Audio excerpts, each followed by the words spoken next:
धर्मेंद्र चव्हाण या यूट्यूब चॅनलला सबस्क्राइब करायला विसरू नका, तसेच बेल आयकॉनलाही क्लिक करा। नमस्कार, आज आपण एका हृदयद्रावक विषयावर बोलणार आहोत। हा विषय आपल्या जवळच्या गुजरातमधला आहे आणि हे खूप आनंदाची गोष्ट आहे। ह्या विषयामध्ये बऱ्याच वेळा काय असतं, धकाधकीच्या जीवनामध्ये आपल्या काही गोष्टी राहून जातात आणि नंतर भविष्यात आपल्या लक्षात येतं काय रे हे राहूनच गेलं। असं तिच्या गुजरातमधल्या हर्षा आणि मन्नू यांचं लग्नच लावायचं राहून गेलेलं होतं। त्यांना नातवंड झाले पण तरी त्यांनी काही हरकत नाही। गोष्ट अशी आहे, हर्षा आणि मन्नू हे गुजरातमध्ये एका गावात राहत होते। दोघांचं लव झालं। लव नंतर दोघांच्या घरच्यांनी त्यांना विरोध केला। हर्षा हा जैन जातीचा तर मन्नू ही ब्राह्मण जातीची होती। समाजामधून लग्नाला विरोध झाल्यानंतर दोघांनी ठरवलं होतं आपण पळून जायचं। ते घरातून तरुणपणी पळून गेले, अगदी तरुण असताना पळून गेले। पण गुजराती लोक कसं आहे, तो घाबरत नाही।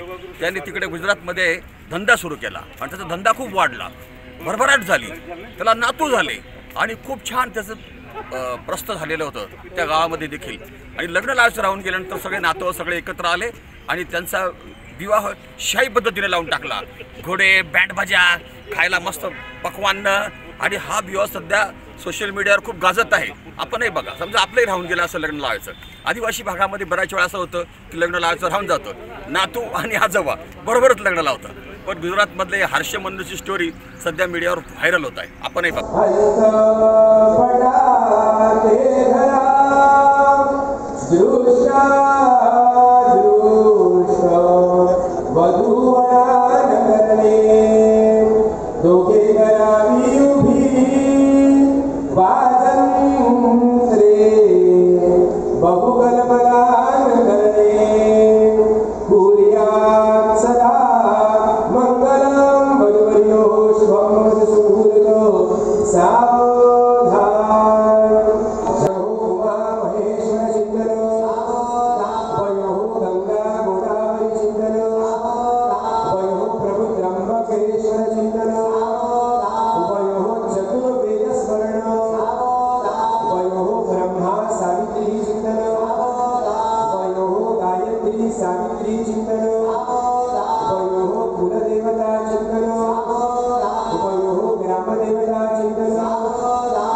वृद्धांना आनंदाची बातमी।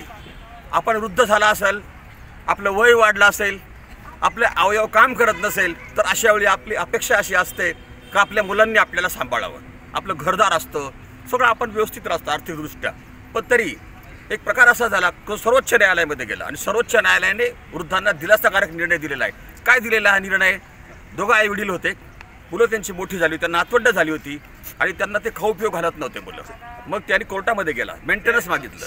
2007चा जो वृद्ध कायदा कलम आहे त्यामध्ये त्यांना मेंटेनन्स मिळाला, 10,000 रुपये प्रत्येकी मुलांकडून मिळाला। पण त्या मुलाने सांगितलं का मी यांना पैसे देतो नाही, यांना मी घरात राहू देणार नाही। त्यांनी कोर्टामध्ये याचिका दाखल केलेली आणि कोर्टाने यांना घरातून काढायचा आदेश दिला होता। शेवटी ते वृद्ध आई वडील सर्वोच्च न्यायालयाला गेले। सर्वोच्च न्यायालयाने त्यांना दिलासा दिलेला आहे। हा न्यायालयाचा खूप महत्त्वपूर्ण निर्णय आहे। निर्णय असा आहे की जे वृद्ध आहे त्यांना घरातून काढून देता येणार नाही।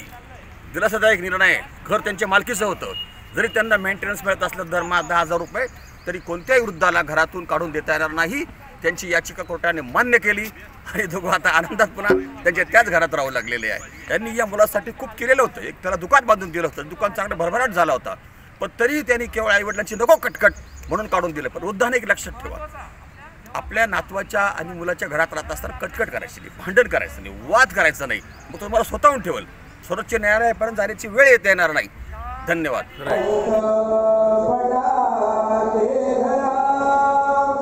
Krishna